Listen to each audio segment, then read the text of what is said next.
जय हिंद।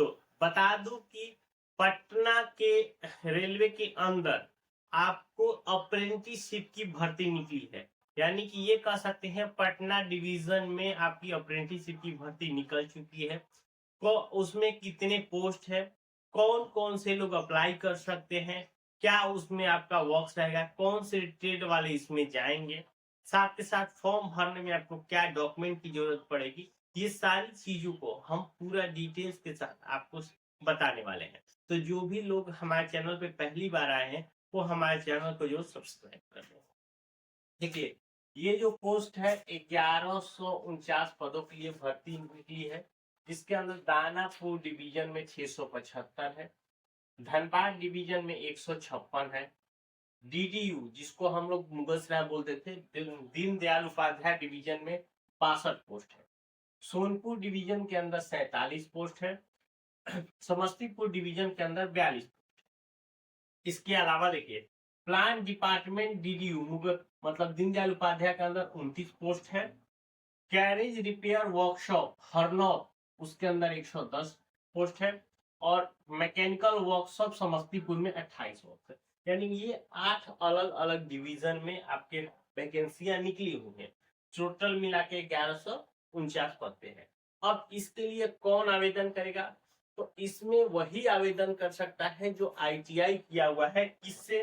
तो या तो फीटर से, दूसरा या तो वेल्डर से, तीसरा मशीनिस्ट से, टर्नर से, डीजल मैकेनिक से। मतलब इन्हीं ट्रेड वाले जो भी बच्चे हैं जो अपना आईटीआई पूरा कर लिए हैं और अपना रेलवे में अप्रेंटिसशिप करते हैं, तो इसके लिए आवेदन कर सकते हैं।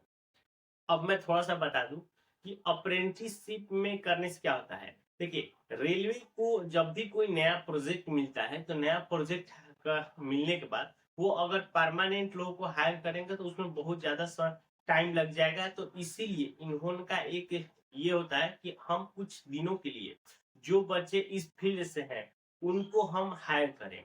हायर करने के बाद वो उनके साथ 1 साल 2 साल 3 साल जैसे होता है वो उनको कॉन्ट्रैक्ट के तौर पर अपना रखते हैं।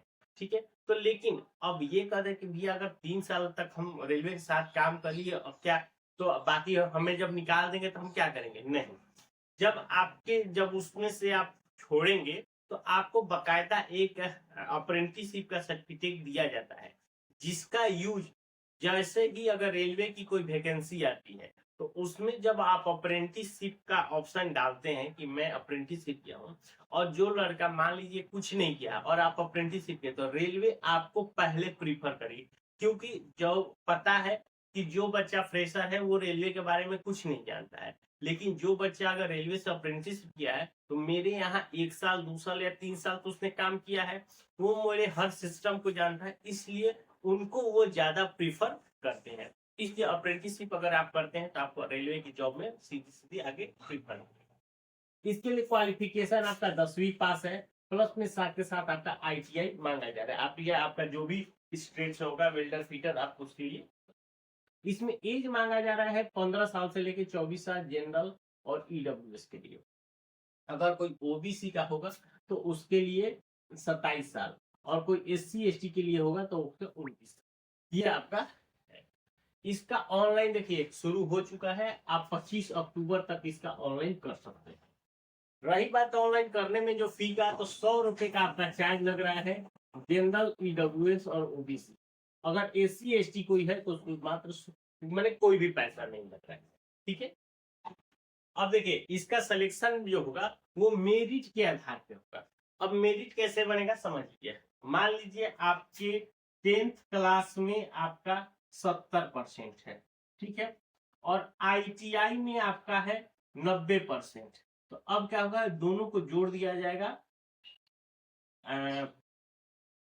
ये, और इसको 2 से डिवाइड कर दिया, यानी कि आपका परसेंटेज बन के आ गया 80। तो आपका अगर इसी तरह से वो परसेंटेज कैलकुलेट करेंगे, दोनों को आईटीआई और 10th को मिक्स करेंगे और जोड़ने के बाद जो उसका एवरेज आएगा वही आपका है। तो इसी के आकलन पे वो अपना सिलेक्शन प्रोसेस करते हैं। ठीक है, अब देखिए बात करते इसमें एक स्टाइफन के रूप में आपको 8,000 रुपये सरकार देती है। तो इसके साथ लेकिन हाँ, अगर आप सोचते हैं कि रेलवे की और जितनी सुविधा मिलती है तो वो चीज नहीं मिलती, लेकिन फिर भी रेलवे के साथ जब आप काम करेंगे तो आपको हर मंथ ये आपको 8,000 रुपए के आपका स्टाइफन के रूप में देगी, ठीक, खर्च कर सकते हैं आपको रहने। अब देखिए इसके साथ देखिए आपको डॉक्यूमेंट जो लगने वाला है फॉर्म भरने में, 10th का मार्कशीट, ITI का मार्कशीट। अब देखिए अगर कोई ओबीसी होगा तो वो अपना ओबीसी डालेगा, ईडब्ल्यूएस वाले ईडब्ल्यूएस डालेंगे, SC ST वाले अपना कास्ट डालेंगे, और इसके साथ फोटो। ये सारे जो मैंने 3-4 चीजें बताई, ये सबको प्रॉपर स्कैन करके आपको अपलोड करने हैं ऑनलाइन करते समय, ठीक है।